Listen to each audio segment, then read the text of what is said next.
আজকে 6ই মে 2024 আমরা 3 বন্ধু মিলে লেপচা জগতে এসেছি।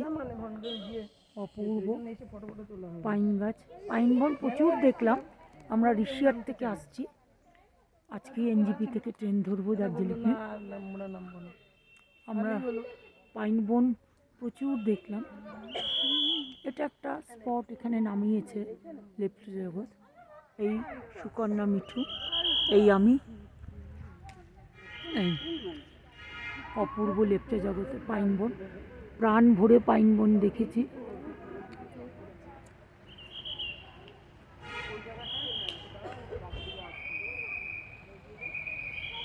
এই আমি, এই মিঠু আর সুকন্যা। এখন আমরা লেপচা জগতে।